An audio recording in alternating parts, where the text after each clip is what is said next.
Hello, నేను miss రావు. Jaganmohan Reddy London వెళ్ళిన ప్రతిసారి ఏదో ఒకటి జరుగుతుంది అనేది ఒక అభిప్రాయం ఉంది. ఈసారి లండన్ వెళ్ళారు, వచ్చారు కూడా. కానీ ఏదో జరగబోతుంది ఆంధ్రప్రదేశ్లో అనేటువంటి ఒక టాక్ అయితే నడుస్తుంది. అసలు ఏం జరగబోతుంది, లండన్ వెళ్ళినప్పుడల్లా ఇలాంటి పరిణామాలు ఎందుకు చోటు చేసుకుంటున్నాయి అనే దాని మీద విశ్లేషణ తీసుకునే ప్రయత్నం చేద్దాం. ప్రస్తుతం మన దగ్గర సువేరే గారు అలియాస్ సుంకర వెంకటేశ్వర గారు ఉన్నారు. ఇంటరాక్ట్ సార్, నమస్తే. నమస్కారం సార్, కొంతమంది ఊరికే రారు మహానుభావులు అంటే ఊరికే పోరు మహానుభావుడు జగన్మోహన్ రెడ్డి అని ఇప్పుడు నడుస్తుంది. ఆయన లండన్లో ఉండగా జరిగినటువంటి పరిణామం మనం చూసాం. విజయసాయి రెడ్డి గారి రాజీనామా దగ్గర నుంచి ఇంకా ఏదో జరగబోతుంది ఆంధ్రప్రదేశ్లో అనే ఒక ఆందోళన కొంతమందికి ఉంది. ఆందోళన పడాల్సిన పరిస్థితి ఉందంటారా? ఇది గత మనం 7-8 నెలల నుంచి మాట్లాడుకుంటానే ఉన్నాం. గత ఇంతకుముందు ఎపిసోడ్లో కూడా మాట్లాడాం. నేర చరిత, నేరపూరితమైన ఆలోచనలు ఉండేవాళ్ళు ఎప్పుడూ కూడా ఊరుకునే ఉండరు. అందులో కరడుగట్టిన ఫ్యాక్షనిజం అనే దీని నుంచి వచ్చిన మనిషి, అణువున క్రిమినల్ మెంటాలిటీ ఉన్న మనిషి ఎట్టి పరిస్థితుల్లోనూ ఊరుకునే ఉండడు. అంతకుముందు మనం బెంగళూరు ఎందుకు వెళ్తున్నాడు ఏంటనే విషయాలు కూడా మనం మాట్లాడుకున్నాం. కాబట్టి ఇప్పుడు వాళ్ళకి ఏంటంటే విజయసాయి రెడ్డి రిజైన్ చేయటం ద్వారా ఒక తెలియని ఒక వ్యాక్యూమ్ అనేది ఆ పార్టీలో ఏర్పడిపోయింది. సైకలాజికల్గా ఒక కేడర్లో ఒక భయానకమైన వాతావరణం, ఒక అపనమ్మకం ఏర్పడిపోయింది. ఇంక ఈ పార్టీ ఉండదేమో అనే పరిస్థితుల్లో దాన్ని పూడ్చుకోవటానికి ఏదో ఒకటి తప్పకుండా ఏదో ఒక సెన్సేషనల్ ఇష్యూ వాళ్ళు చేసి తీరుతారు.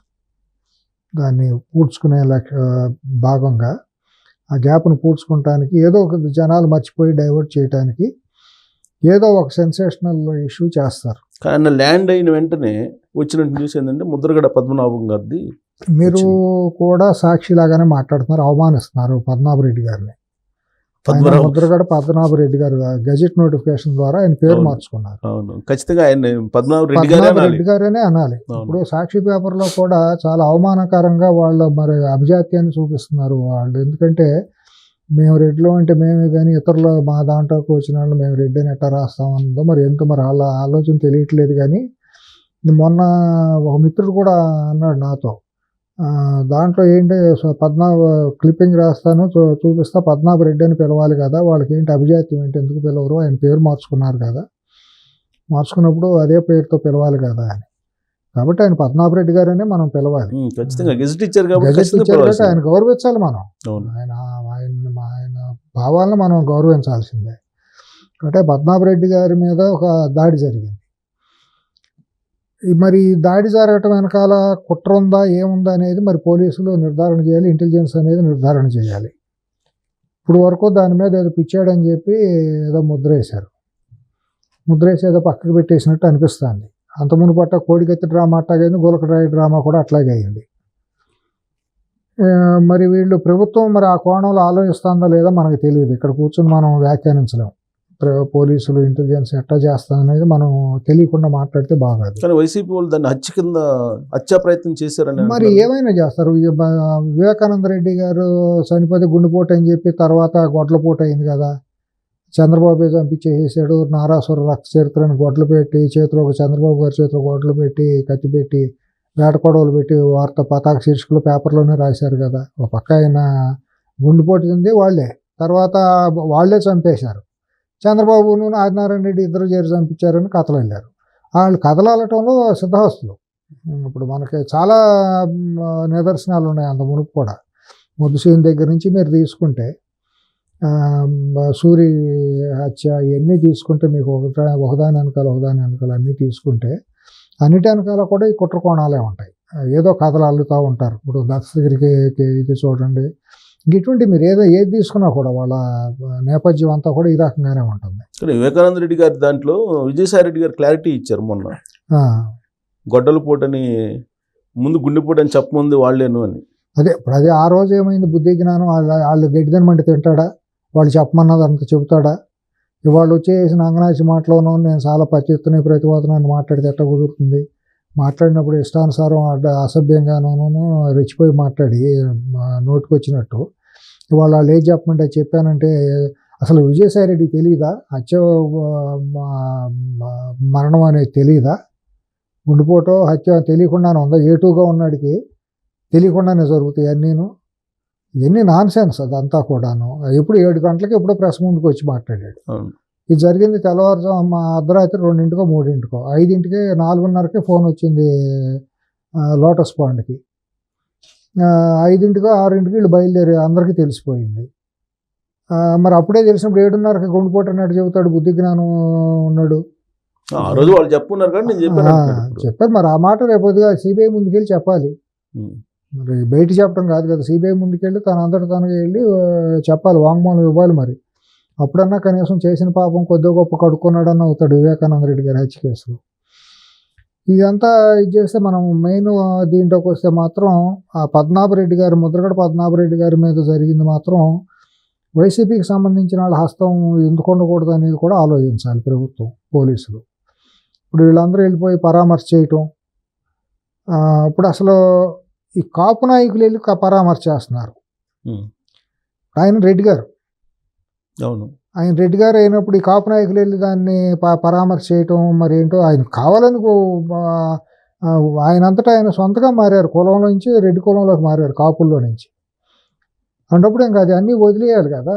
ఆఖరికి ఇంట్లో కన్నబిడ్డ కూడా ఎదురు తిరిగింది తన తండ్రి చేస్తున్న ఈ దుర్మార్గమైన పనులకి కలత చెంది. ఇప్పుడు వీళ్ళందరూ చేరి ఏంటంటే దాన్ని ఏదో ఒకటి రాజకీయం చేయాలని చూస్తున్నారు. ఏదో ఊరినే తోలుకొస్తే కూర్చున్నట్టే ఉన్నారు తప్పించి, వాళ్ళు అందరూ కూడా బతుకు జీవుడా అన్నట్టు కూర్చున్నారు తప్పించి వాళ్ళ ఉత్సాహం లేదు. వాళ్ళ ఉత్సాహాన్ని నింపే ప్రయత్నాల్లో భాగంగా ఏదేదో మాట్లాడాడు, ఆత్మవంచంతో మాట్లాడిన భాష అదంతా. తను చూసి కష్టాలు ఉండే వాళ్ళందరూ తను చూసి నేర్చుకోవాలంట. అట్లాగే వ్యక్తిత్వం, క్యారెక్టర్ ఏంటో తను చూసి నేర్చుకోవాలంట. మరి తను చూసి నేర్చుకోవాలంటే వివేకానంద రెడ్డి హత్యని గురించి మాట్లాడాలి, కన్నతల్లిని బయటికి తోసేయటం గురించి మాట్లాడాలి, సొంత చెల్లిని తోడబుట్టిన చెల్లిని బావని బయటికి నెట్టేయటం గురించి ఆలోచించాలి. ఈ కూడా క్యారెక్టర్లే కదా.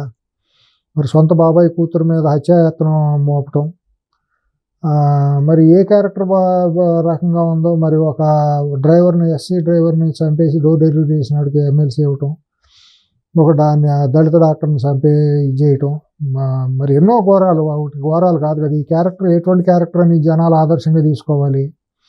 ఏ క్యారెక్టర్ ఉందని అందరూ ఇది చేయాలి. ఏం త్యాగాలు చేశాడని ఇతను గుర్తుపెట్టుకోవాలి. జనాల సొమ్ము ప్రజాధనాన్ని అప్పనంగా దోచుకున్నాడు తండ్రి పదవిని అడ్డం పెట్టి లక్షల కోట్ల రూపాయలు. మళ్ళీ అధికారాన్ని అడ్డం పెట్టి మొన్న మళ్ళీ కొలగొట్టాడు ప్రజా జీవితాలని, ఆరోగ్యాన్ని కొలగొట్టి సారా అమ్ముకుని నిస్సిగ్గుగా కుటుంబమే సారా అమ్మింది అధికారికంగా. ప్రజా జీవితాలను 100,000 మంది జీవితాలని ఇచ్చేసేసారు. ఇంత దుర్మార్గంగా మాట్లాడితే ఇంకా సిగ్గు లేకుండా ఇంకా ఆత్మవంచంతో మాట్లాడటం చూస్తా అంటే చింతామణి కూడా సిగ్గుపడే పరిస్థితి వచ్చేసింది. కానీ విశ్వసనీయత అనేది మళ్ళీ గెలిపిస్తుంది అంటాడు ఆయన. అదే విశ్వసనీయత అంటే బాబాయిని హత్య చేయించటమా లేకపోతే ఏంటి మరి విశ్వసనీయత? మరి గులకరాయి డ్రామానా, మరి అక్కడ కోడికత్తి డ్రామాలు ఇంతవరకు సాక్ష్యం కోసం కోర్టుకు వెళ్ళటానికి సిగ్గుపట్టమా? మరి వెళ్ళి కళ్ళలో కళ్ళు పెట్టి చూడొచ్చు కదా. అక్కడ దాంట్లో ఉన్న నిందితుడిని శ్రీనివాస్ అనేవాడిని నువ్వే కదా ఆ రోజు కేసు పెట్టింది, నువ్వు వెళ్ళి మరి సాక్ష్యం చెప్పాలి కదా. మరి ఎందుకు భయపడుతున్నావు? అక్కడ క్రాస్ ఎగ్జామినేషన్ చేసేవాళ్ళకి ఎందుకు భయపడుతున్నావు? నువ్వు లాయర్కి భయపడుతున్నావు కదా. నువ్వు డ్రామానేగా చేసింది, బతుకంతా డ్రామానే కదా. కాబట్టి మళ్ళీ ఏదో డ్రామాకి తెరలేకపోతున్నారు త్వరలోనే. ఆ డ్రామాలో భాగమేనా ముద్రగడ పద్మనాభరెడ్డి గారిది? 100%. అది దాంట్లో భాగంగానే అది మిస్ఫైర్ అయ్యిందని అనుకోవాలి. దాన్ని ఏదో పెంచి పోషిద్దామని అనుకున్నారు. వాళ్ళ కాపు కమ్యూనిటీ వాళ్ళు కూడానండి రియలైజ్ అయ్యారు, చాలా రియలైజ్ అయ్యారు. గత 35 ఏళ్ళుగా పడిన గ్యాప్ ఏదైతే వచ్చిందో అక్కడ 2 కులాల మధ్య, కమ్మ కాపు మధ్య, దాన్ని వైఎస్ కుటుంబం చలికాగటం మొదలెట్టింది. అగ్నికి ఆజ్యం పోసి ఆ 2 కులాలను విడగొట్టేసేసి రాజకీయంగా వాళ్ళ ప్రయోజనాలు వాళ్ళు పొందారు. అదృష్టం కొద్దీ ఆంధ్ర రాష్ట్రం అదృష్టం కొద్దీ ఏమైందంటే మళ్ళీ కోస్తా జిల్లాల్లో ప్రధానంగా పవన్ కళ్యాణ్ గారు, చంద్రబాబు గారు ఇద్దరు కలవటం ద్వారా ఎప్పుడో ఏర్పడిన గాయం, అట్లాగే వంగవీటి రంగా గారు అబ్బాయి రాధా, వీళ్ళందరూ కూడా పరిణతితో ఆలోచించి అంతా ఒక తాటి మీదకి రావడం ద్వారా ఆ గ్యాప్ ఫిల్ అయిపోయింది. ఇప్పుడు మళ్ళీ ఇంకా ఆ గ్యాప్ ప్రస్తుతానికి లేదు. మళ్ళీ ఆ గ్యాప్ని ఏమైనా క్రియేట్ చేయడానికి ఇటువంటి పనులు ఏమైనా చేసిన ఆశ్చర్యం ఏమి లేదు. 2014-19 మధ్యలో మనం కాపు రిజర్వేషన్ దాని పరిణామం చూసాం. అవును, రత్నాచల్ ఎక్స్ప్రెస్ రత్నాచల్, తగలబెట్టడం అని. అవునవును. ఆ తరహా టెన్షన్ ఏమైనా తీసుకొచ్చే ప్రయత్నమా? ఇప్పుడు తీసుకురావటానికి కాపు రిజర్వేషన్ అనేది ఏమి చేయటానికి వీలు లేదు. ఇప్పుడు కాపు రిజర్వేషన్ చేస్తారా, ఏదో మాస్టర్ ప్లాన్ అయితే ఒకటి చేస్తారు. అది ఎంతవరకు సక్సెస్ అవుతుందో ఏంటి అనేది ఇప్పుడు మనం చెప్పలేము. ఏదైనా కానీ క్రిమినల్ మెంటాలిటీ ఉన్నవాళ్ళు క్రైమ్ గురించి ఆలోచిస్తారు, కానీ సానుకూలంగా ఆలోచించే పనులు ఏమి చేయరు. కాబట్టి ప్రభుత్వం ఇంటెలిజెన్స్ కూడా ఎప్పుడు జాగరూకతతో ఉండాల్సిందే. అడుగడుగునా కూడా డాగ కళ్ళతో చూస్తూ ఉండాల్సిందే. మరి అక్కడ ఆంధ్ర రాష్ట్రంలో ఇంటెలిజెన్స్ ఏ మేరకు పనిచేస్తుంది ఏంటి అనేది మరి ఒకసారి ఆలోచించుకోవాలి. నాకు తెలియదు మరి ఎట్లా అంటే చేస్తారు. వీళ్ళు జనసేన వాళ్ళు చేయిస్తున్నారు ముద్రగడ పద్మనాభరెడ్డి గారిని హత్య చేయించడానికి అనేది వాళ్ళు చేస్తున్న ఆరోపణ. నికృష్టమైన ఆలోచనలు అండి. ఇప్పుడు జనసేన వాళ్ళకి ఏంటి అంత అవసరం ఏముంది చెప్పండి? ఈ లాభం ఏంటి? జనసేనకి వచ్చే లాభం ఏంటి? గెలిచారు. పద్మనాభరెడ్డి గారినో లేదా ఇంకొకళ్ళ మీద హత్యాకాండలు చేసే పార్టీ కాదు పవన్ కళ్యాణ్ గారు. అటువంటి వాళ్ళని ప్రోత్సహించే వ్యక్తి కాదు. అటువంటి వాళ్ళ దగ్గర కూడా రానివ్వరు అసలు వాళ్ళ అవసరం కూడా లేదు. 160 సీట్లు పైగా వచ్చినప్పుడు 164 సీట్లతో కూటమి ప్రభుత్వం అధికారంలో ఉండగా ఇవాళ జీవోత్సవంలాగా ఉండ పద్మనాభరెడ్డి అతను మొత్తం దురదృష్టవశాత్తు ఏంటంటే అతనికుండా ఒక ప్రతిష్ట అంతటిని కూడా భంగంగా తానంతట తానే పోగొట్టుకున్నాడు. అప్పుడు గౌరవం మర్యాద అంతా ఉండేది పెద్ద మనిషి అని. ఏమాట మాట మొదటి నుంచి గత 34 ఏళ్ళుగా చూసినప్పుడు ఆయన ఎవరో కూడా ఏలెత్తి చూపించలేని విధంగానే చేసుకుంటూ వచ్చాడు. గత 10 ఏళ్ళుగానే ఈ వైసీపీ జాతక పట్టి పూర్తిగా భ్రష్టత్వం చెందిపోయాడు. ఇవాళ అతను వెళ్ళినా కూడా బయటికి వెళ్ళినా 10 మంది ఎవరు మాట్లాడేవాళ్ళు లేరు, అతను గౌరవించేవాళ్ళు ఎవరు లేరు. సొంత కులంలో కానీ చుట్టుపక్కల ఓళ్ళలో కానీ ఎవరు కూడా ఆయన మాట్లాడేవాళ్ళు ఎవరు లేరు. అటువంటి మనిషి మీద పిచ్చి మీద బ్రహ్మాస్త్రంలాగా ఎవరికి అంత అవసరం ఉంది? అట్లా శవరాజకీయాలు చేసేవాళ్ళు వైసీపీ వాళ్ళే చేయాలి. ఏమన్నా చేసి దాన్ని ఏదన్నా సెన్సేషన్ చేసి మళ్ళీ ఏదన్నా రంగం సృష్టించాలి, మళ్ళీ ఏదన్నా ఇటువంటి చెయ్యాలి అనేది. ఒకవేళ అటువంటి పిచ్చి ప్రయత్నం చేసినా కూడా గట్టిగానే యాక్షన్ ఉంటుంది, కానీ తూతూ మాత్రంగా ఉండదు. సో ఈ సంఘటన కూటమిలో ఇబ్బంది కలిగిస్తుంది, కూటమి విడిపోయేదానికి అనే ప్లాన్ చేసి ఉండొచ్చా? కూటమి విడిపోయే పరిస్థితి అయితే ఇప్పుడైతే కళ్ళ ముందు ఏమీ లేదు. ఇటువంటి చర్య మూలాన కూటమి ఎట్లా విడిపోయే అవకాశం లేదు. ఇప్పుడు తెలుగుదేశం వాళ్ళు ఎవరు అట్లా చేయాల్సిన అవసరం లేదు. తెలుగుదేశంలో అటువంటి చేసే ఎలిమెంట్లు కూడా ఎవరూ లేరు. ఇవాళ అటువంటి యాంటీ సోషల్ ఎలిమెంట్లు పూర్తిగా ఉన్న ఆంధ్ర రాష్ట్రంలో వైసీపీలోనే ఉన్నారు. దాంట్లో ఎటువంటి సందేహం లేదు. ఇంకా వాళ్ళు వేరే షెల్టర్ జోన్ కూడా లేదు. కాంగ్రెస్, బీజేపీ, జనసేన, తెలుగుదేశం ఎక్కడా కూడా వాళ్ళు ఉండలేరు. కాబట్టి వాళ్ళ నిలయం ఏంటంటే వైసీపీ అనేది అసాంఘిక శక్తులకి నేర చేరుకులకి నిలయం. అది వాళ్ళకు పునాది కూడా నేరమే. వాళ్ళ పునాది హింస, నేరము, అసాంఘిక కార్యకలాపాలు వాళ్ళ పునాది. కాబట్టి వాళ్ళు ఏమైనా చేయడానికి సిద్ధహస్తులు.